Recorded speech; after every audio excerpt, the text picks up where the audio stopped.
जय श्री कृष्णा। राधे राधे। आज आप सुन रहे हैं अधिक मास महात्म्य के अध्याय 26 की पावन कथा। सर्वप्रथम भगवान का ध्यान करते हुए सभी बोलिए, ओम नमो भगवते वासुदेवाय नमो नमः। ओम श्री कृष्णाय नमो नमः। पिछले अध्याय की कथा में हमने पुरुषोत्तम मास के उद्यापन के विषय में जाना था। अब आज उससे आगे की कथा सुनते हैं। वाल्मीकि ऋषि कहने लगे, हे राजन, संपूर्ण पापों का नाश और भगवान विष्णु की प्रसन्नता के लिए ग्रहण किए हुए नियमों के त्याग करने की विधि आपसे कहते हैं। हे राजन, अयाचित व्रत में रात्रि के समय भोजन करने वाला मनुष्य ब्राह्मणों को भोजन करा के स्वर्ण का दान देवे। जो मनुष्य अमावस्या को भोजन करता है वह दक्षिणा के सहित गौ का दान देवे, और जो आंवले से स्नान करता है वह मनुष्य दही या फिर दूध का दान देवे। फलों के नियमों में फलों का दान करे, तेल के स्थान में घी देवे और घी के स्थान में दूध देवे। धान्यों के नियम में गेहूं और चावल देवे, और पृथ्वी पर शयन करने वाला मनुष्य सुंदर तकिया, चादर, सैया के सहित दान करे। पत्तल पर भोजन करने वाला मनुष्य घी और शक्कर का भोजन करावे। नख और केशों को धारण करने वाला बुद्धिमान मनुष्य दर्पण का दान करे। नियम के त्यागने पर अनेक प्रकार के रस देवे। दीपदान यदि करता हो तो पात्र के सहित दीपक का दान करे। जो मनुष्य अधिक मास में भक्ति से ऐसा करता है वह बैकुंठ में जाकर वास करता है। हरि ओम तत्सत। श्रीमन्नारायण नारायण हरि हरि, भजमन नारायण नारायण हरि हरि। ओम नमो भगवते वासुदेवाय नमो नमः। अभी तक हमने पुरुषोत्तम क्षेत्र, जिसे उत्कल खंड भी कहते हैं, उन पुरुषोत्तम भगवान के निवास स्थान की कथाओं का रसपान किया था। अब आज से हम बद्रिका आश्रम महात्म्य का श्रवण किया करेंगे। तो आइए सुनते हैं आज की कथा। श्री शौनक जी महर्षि श्रुत जी से बोले कि हे समस्त धर्मज्ञों में श्रेष्ठ और संपूर्ण शास्त्रों के तत्वज्ञ पुराण पर निष्ठित सूत जी, सब धर्मों से रहित भयंकर कलयुग प्राप्त होने पर मनुष्य दुष्कर्म में प्रवृत्त होकर सब धर्मों का त्याग कर देते हैं। उनकी आयु बहुत थोड़ी होती है। उनकी प्राण शक्ति, बल, पराक्रम, तपस्या और कर्म अनुष्ठान सब अत्यंत क्षीण हो जाते हैं। वे सब अधर्म प्रायण और वेद शास्त्र से दूर होते हैं। तीर्थ यात्रा, तपस्या, दान और भगवान विष्णु की भक्ति का उनमें अभाव सा हो जाता है। ऐसे शूद्र मनुष्यों का थोड़े प्रयास से ही किस प्रकार से उद्धार हो सकता है। यह सुनकर सूत जी बोले, हे महाभाग शौनक, तुम्हें साधुवाद है। तुम सदा दूसरों के हित में तत्पर रहते हो। भगवान विष्णु की भक्ति में आसक्त होने के कारण तुम्हारे मन का मैल धुल गया है। संसार में साधु पुरुषों का संग दुर्लभ है। वह देह अभिमानी अजीत आत्मा पुरुषों की संचित पाप राशि को हर लेता है और अधिक पुण्य के कारण उन्हें उत्तम गति प्रदान करता है। तीनों लोकों के मनुष्य के लिए सत्संग दुर्लभ है। वह सत्संग कर्म पाश से पीड़ित मनुष्यों की हृदय ग्रंथि को दूर करता है, यानी कि आंतरिक बंधन को दूर करता है।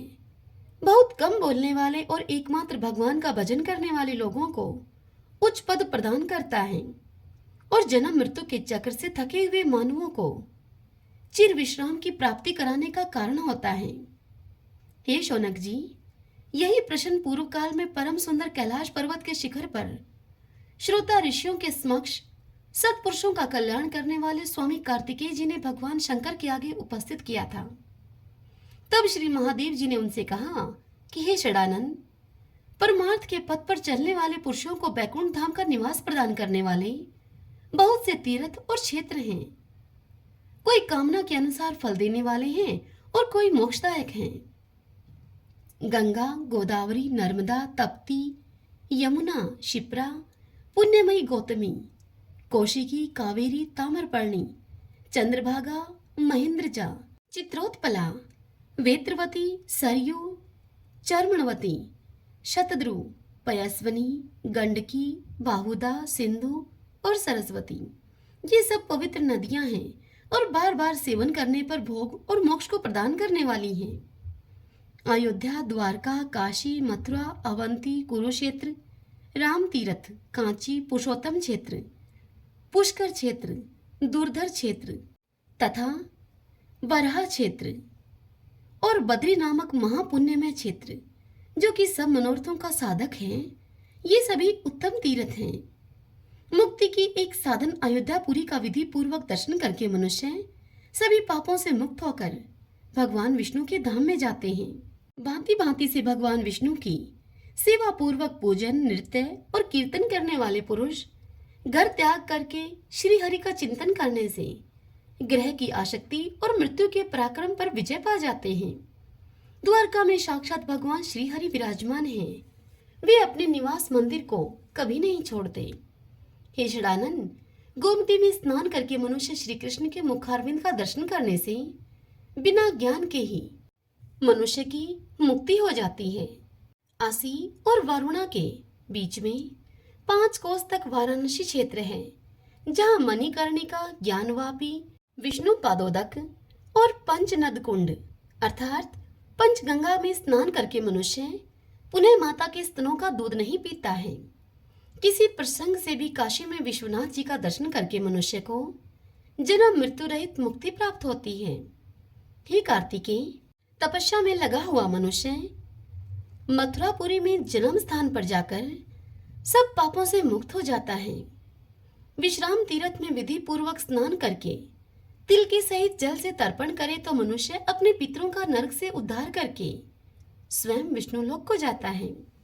अवंतीपुरी में वैशाख मास आने पर मनुष्य शिप्रा के जल में विधि पूर्वक स्नान करके कोटि तीर्थ में गोता लगावे और श्रेष्ठ ब्राह्मणों को भोजन कराकर महाकालेश्वर शिव का दर्शन करे तो वह सब पापों से मुक्त हो जाता है। कुरुक्षेत्र तथा राम तीर्थ में सूर्य ग्रहण के अवसर पर यथाशक्ति स्वर्ण का दान करने से मनुष्य मोक्ष का भागी होता है। हरि क्षेत्र में पादोदक तीर्थ के जल में स्नान करके श्री हरि का दर्शन करने से पुरुष सब पापों से मुक्त होकर भगवान विष्णु के साथ आनंद भोगता है। विष्णु कांची में साक्षात भगवान विष्णु हैं और शिव कांची में साक्षात भगवान शिव निवास करते हैं। दोनों में कोई भेद न होने के कारण दोनों की ही भक्ति से मुक्ति हाथ में आ जाती है। भेद बुद्धि पैदा करने से मनुष्यों की निंदित गति होती है। पुरुषोत्तम क्षेत्र में मार्कंडेय सरोवर के जल में स्नान करके एक बार जगन्नाथ जी का दर्शन कर लेने से मनुष्य ज्ञान अथवा योग के बिना भी पुनः माता के स्तनों का दूध नहीं पीता। रोहिणी क्षेत्र के अंतर्गत समुद्र में तथा इंद्रधुमन सरोवर में स्नान करके भगवान विष्णु के प्रसाद को खाकर मनुष्य वैकुंठ धाम में स्थान पाता है। कार्तिकी पूर्णिमा को पुष्कर तीर्थ में स्नान करके दक्षिणा के सहित श्राद्ध और भक्ति पूर्वक ब्राह्मण भोजन कराकर मनुष्य ब्रह्मालोक में प्रतिष्ठित होता है। माघ मास में भक्ति भाव से त्रिवेणी संगम में स्नान करके मनुष्य उस पुण्य को प्राप्त करता है जो कि बद्री तीर्थ के कीर्तन से प्राप्त होता है। भगवान विष्णु का बद्री नामक क्षेत्र तीनों लोकों में दुर्लभ है। उसके स्मरण कर लेने मात्र से महापात के मनुष्य भी तत्काल पाप रहित होकर मृत्यु के बाद मोक्ष के भागी होते हैं। स्वर्ग, पृथ्वी तथा रसातल में बहुत से तीर्थ हैं, परंतु बद्री तीर्थ के समान दूसरा कोई तीर्थ न हुआ है और न होगा। हे कार्तिकेय, तप, योग और समाधि से तथा संपूर्ण तीर्थों में स्नान करने से जो फल प्राप्त होता है वह बद्री क्षेत्र के भली भांति दर्शन मात्र से मिल जाता है। यह सुनकर स्कंद जी ने पूछा महादेव जी से कि यह क्षेत्र कैसे उत्पन्न हुआ, किन लोगों ने इसका सेवन किया है तथा इस क्षेत्र के अधिपति कौन हैं? यह सब बातें मुझे विस्तार पूर्वक से बताइए। यह सुनकर भगवान शिव कार्तिकेय से बोले, भगवान शिव ने कहा, यह बद्री क्षेत्र अनादि सिद्ध है। जैसे वेद भगवान के शरीर हैं उसी प्रकार यह भी है। इस क्षेत्र के अधिपति साक्षात भगवान नारायण हैं। नारद आदि महर्षियों ने इस तीर्थ का सेवन किया है। काशी में श्री पर्वत के शिखर पर तथा कैलाश में पार्वती के सहित मेरी जैसी प्रीति है उससे अनंत गुनी अधिक बद्री क्षेत्र में है। अन्य तीर्थों में स्वधर्म का विधि पूर्वक पालन करते हुए मृत्यु होने से मुक्ति होती है, परंतु बद्री क्षेत्र के दर्शन मात्र से ही मुक्ति मनुष्यों के हाथ में आ जाती है। जहाँ भगवान नारायण के चरणों का सानिध्य है, जहाँ साक्षात अग्निदेव का निवास है और केदार रूप से मेरा लिंग प्रतिष्ठित है, वह सब बद्री क्षेत्र के अंतर्गत है।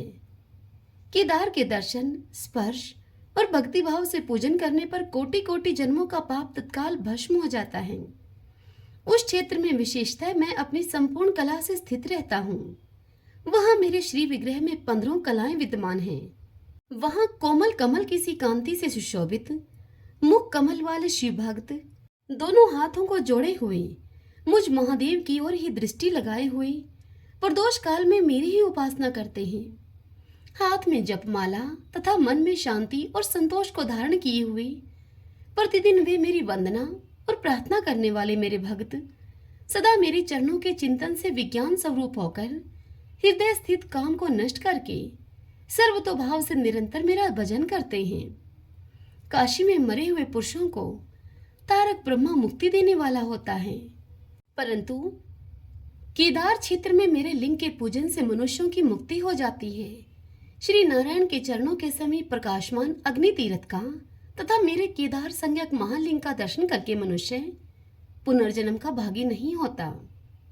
पूर्व काल में उदरवृत्ता नैष्टिक ब्रह्मचार्य का पालन करने वाले ऋषियों का समुदाय प्रयाग में एकत्र हुआ था, जहां भगवती गंगा यमुना के साथ मिली है और जहां त्रिभुवन विख्यात दशाश्वमेध नामक तीर्थ है।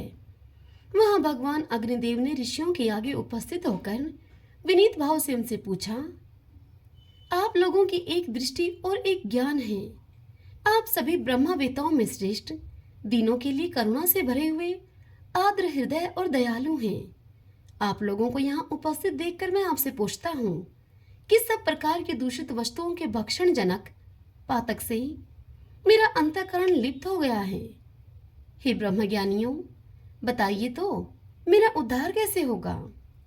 इतने में ही सब मुनियों में श्रेष्ठ व्यास जी गंगा में स्नान करके वहां पर आ पहुंचे और इस प्रकार बोले कि हे अग्निदेव, आपके सर्वभक्षण रूप पाप की निवृत्ति के लिए एक श्रेष्ठ उपाय है। आप बद्री क्षेत्र की शरण लीजिए, जहां पर भगवान जनार्दन विराजमान हैं, जो सबके पापों का नाश करने वाले हैं। वहां गंगा जी के जल में स्नान करके भगवान की परिक्रमा और दंडवत प्रणाम करने से सभी पापों का क्षय हो जाता है। तब अग्निदेव उत्तराभिमुख होकर गंधमादन पर्वत पर आए और बद्री तीर्थ में पहुंचकर गंगा जी के जल में स्नान करके भगवान नारायण के आश्रम पर वे गए। वहां भगवान को प्रणाम करके उन्होंने भक्तिपूर्वक उनका स्तवन किया, जो कि विशुद्ध विज्ञान घन स्वरूप पुराण पुरुष सनातन प्रजापतियों के पति, सबके गुरु, एक होते हुए भी अनेक रूपों को धारण करने वाले और संपूर्ण जगत के एकमात्र स्वामी हैं। शेषनाग की शैया पर शयन करने वाले उन शुद्ध बुद्धि नारायण को मैं नमस्कार करता हूँ, जो अपनी मायामयी शक्ति का आश्रय लेकर संसार की सृष्टि करने के उद्देश्य से रजोगुण से युक्त ब्रह्मा का रूप धारण करते हैं, सतव गुण से युक्त होकर इस जगत की रक्षा करने में कारण बनते हैं और तमोगुण से संयुक्त होकर इस विश्व के भयंकर संहारकारी रुद्र बने हुए हैं। उन त्रिविध रूपधारी भगवान की मैं स्तुति करता हूँ, जो अविद्या से मोहित चित संपूर्ण विश्व के रूप में प्रकट हुआ है और विद्या से समस्त त्रिलोकी में एक ही रूप से व्याप्त हो रहा है। विद्या का आश्रय लेने से जिसे सर्वज्ञ और ईश्वर कहते हैं, उस परमेश्वर की मैं शरण लेता हूँ, जिन्होंने भक्तों की इच्छा से अपने दिव्य स्वरूप को प्रकट किया है। योग निद्रा को स्वीकार करके शेषनाग की विशाल शैया पर अपने को अर्पित कर रखा है, जो रेशमी पीतांबर को धारण करते हैं और 8 प्रकार की विचित्र शक्तियों से वे संपन्न हैं। उन भगवान विष्णु की मैं स्तुति करता हूँ। इस प्रकार स्तुति किए जाने पर सर्वांतर्यामी भगवान नारायण प्रसन्न होकर पवित्रता की इच्छा रखने वाले अग्निदेव से मधुर वाणी में यों बोले। भगवान नारायण ने कहा, हे अनग, तुम्हारा कल्याण हो, तुम कोई वर मांगो। मैं तुम्हें वर देने के लिए यहाँ आया हूँ। मैं तुम्हारी इस स्तुति और विनय से बहुत प्रसन्न हूँ। तब अग्निदेव नारायण भगवान से बोले कि हे प्रभु, मैं जिस उद्देश्य से यहाँ आया हूँ वह सब आपको ज्ञात है। फिर भी मैं आपसे कहता हूँ और इस रूप में आप जगदीश्वर की आज्ञा का पालन करता हूँ। मुझे सर्वभक्षी तो होना ही पड़ता है, किंतु मेरे इस दोष का निवारण कैसे हो, यही सोचकर मुझे अत्यंत भय हो रहा है। यह सुनकर भगवान नारायण ने उनसे कहा कि इस क्षेत्र का दर्शन करने मात्र से किसी भी प्राणी का पाप नहीं रह जाता। मेरे प्रसाद से तुम में कभी पातक का संपर्क नहीं होगा। तब से लेकर सब दोषों से रहित भूतात्मा अग्निदेव यहाँ अपनी कला से विराजमान है, जो प्रातःकाल उठकर पवित्र भाव से इस प्रसंग को सुनता है और दूसरों को सुनाता है, वह निश्चय ही अग्नि तीर्थ में स्नान करने का फल पाता है। हरि ओम तत्सत। श्रीमन्नारायण नारायण हरि हरि, भजमन नारायण नारायण हरि हरि। श्री कृष्ण गोविंद हरे मुरारी, हे नाथ नारायण वासुदेव। श्री कृष्ण गोविंद हरे मुरारी, हे नाथ नारायण वासुदेव।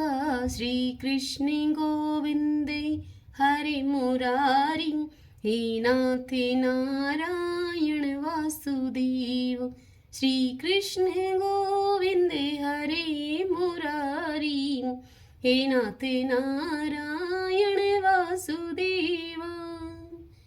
सभी बोलिए विष्णु भगवान की जय। ओम श्री कृष्णाय नमो नमः। आशा करती हूँ आज की यह कथा आप सभी को पसंद आई होगी। हरे कृष्णा।